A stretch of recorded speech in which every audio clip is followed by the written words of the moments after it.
How to love yourself. Why love yourself? I'm Carol Wrathall, and I'm an occupational therapist, and I help people on their awakening journey. I help people have meaningful lives. Today the conversation is about loving yourself. Perhaps you've been abused in your life and you've noticed that you're saying horrible things to yourself. You don't love yourself. Most people who are abused don't until they learn to. So why is self-love so important? Because nothing less than making your well-being your top priority in your life is going to give your life meaning. Nothing less than having your well-being as your priority is going to help you heal from anything.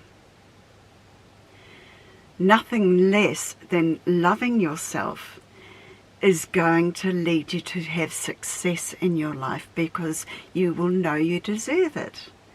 If we don't love ourselves, we've got this conflict that says, I don't know if I deserve to be successful, and it can hold you back. So how do you do it? If you've heard my story, I was abused as a child in a sexual way. I was also raised by a narcissist, so I grew up with a sense of shame of being who I am. I grew up totally not loving myself. I was, as an adult, using a lot of substances to get through every day and to cope with life. And I had this fear that nobody else actually find out who I really am, because they won't like me. I went from relationship to relationship with a person who abused me, and I was a chronic people pleaser. And it all came to a head in a living situation. I did something I would never have considered doing. I overdosed and almost lost my life. And I remember waking up in the hospital and hearing them saying blood pressure 80/40. I knew that 80/40 is really unhealthy. Like the normal is 120/80 when the blood pushes through, and 80/40 was really weak. And I knew I had a choice to make. I could let myself die, or I could choose life. And in that moment, I just had this absolute knowing that I had to choose life. So I chose life. And when I chose life, I was gifted with the knowledge that I had to learn how to love myself in order to heal. And it was the key. I had no idea how. I looked online, I couldn't find out much about loving yourself, except people saying you have to love yourself. So I set out on a journey to find out how. The first thing I did, and the first thing I recommend you do if you're recovering from any type of abuse, especially if it happened in childhood, even a child at school saying something mean to you or bullying you can lead you to not feeling good about yourself. So no matter what it is, in childhood, part of us stops growing. Part of our soul gets lost. We need to reparent that inner child part of ourselves. You can go within and feel where you're feeling the pain. It could be in your heart, in your solar plexus, or in your gut. But connect with that pain and just place your hands over it and say, I'm sorry that it happened, but we're going to work together and we're going to get over this.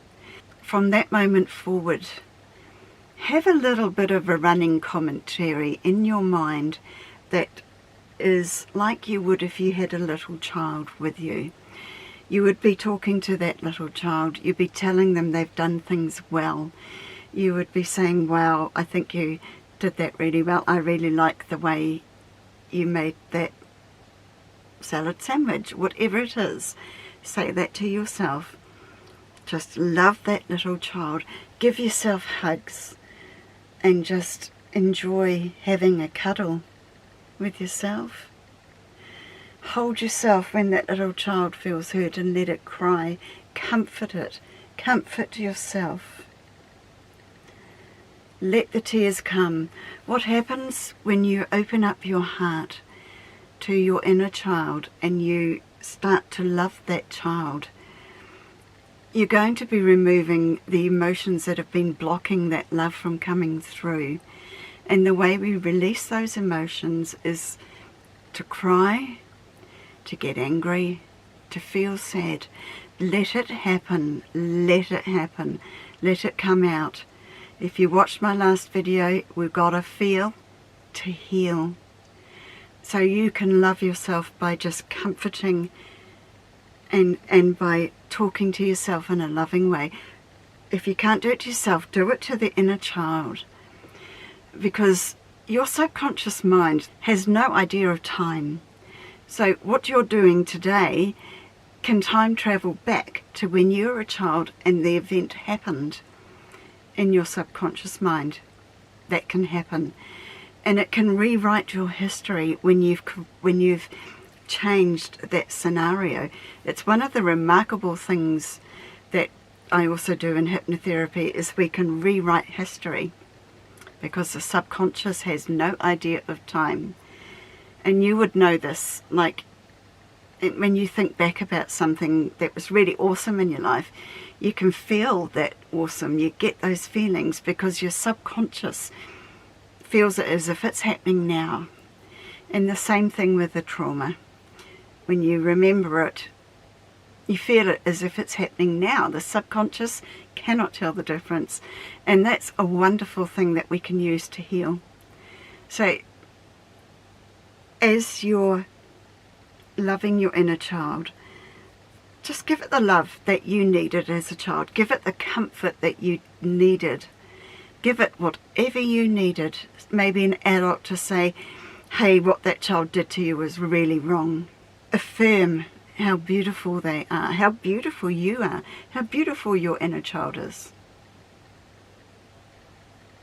So this is a really major way of loving yourself, and it's a major way of healing from past abuse.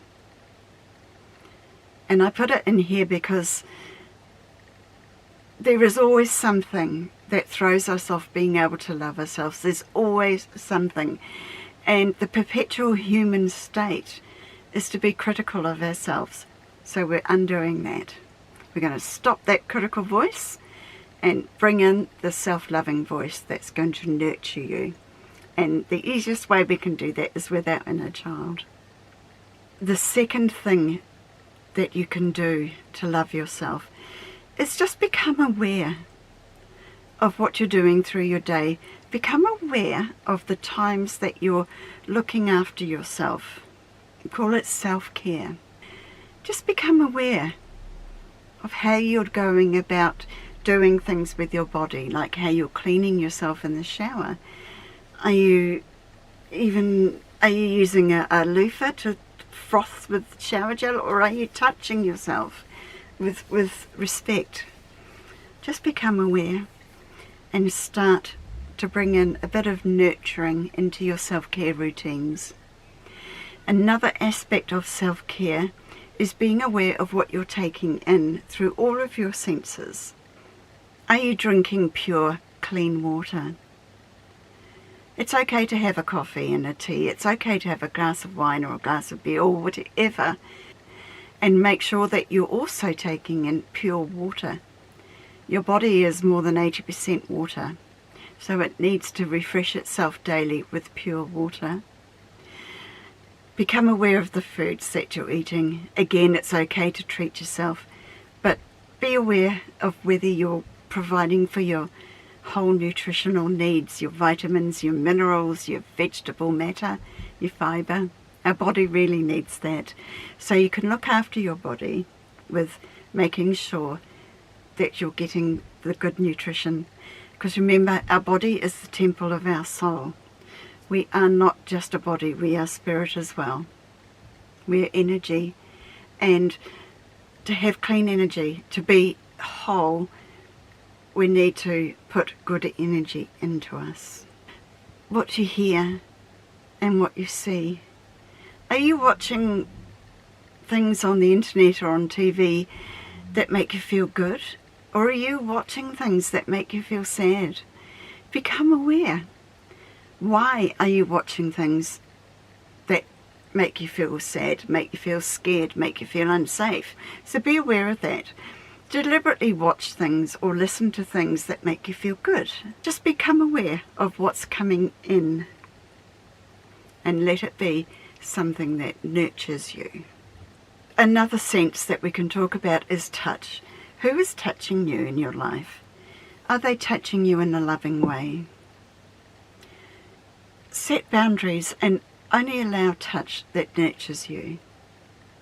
Let it be loving. Part of letting everything that comes in be supportive and loving of you, we can talk about boundaries as well. Loving yourself is standing up for yourself.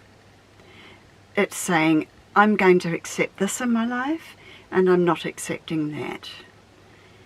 It's how you respect yourself. You are a sovereign being. You are entitled to protect your space. You're entitled to protect what you're hearing, how people are talking to you, and set boundaries on what you won't accept. You're allowed to do that. It is your sovereign right. In my last video, the fourth one on healing from narcissistic abuse, I talked about how we can set boundaries with people and give feedback and be assertive. You might want to go and watch that one if you're recovering from abuse. That video is full of really important information on the key things that you must do to heal from abuse. This video is diving deep into the self-love aspect that I talked about in that last video. I highly recommend you get a journal and you start to write these things down. I highly recommend that you make loving yourself your #1 priority in your life right now. Nothing else matters other than that you are taking care of your well-being, because you matter. Self-love matters. So I'm going to look forward to seeing you in video number 2 on self-love. I will be waiting for you in the next video.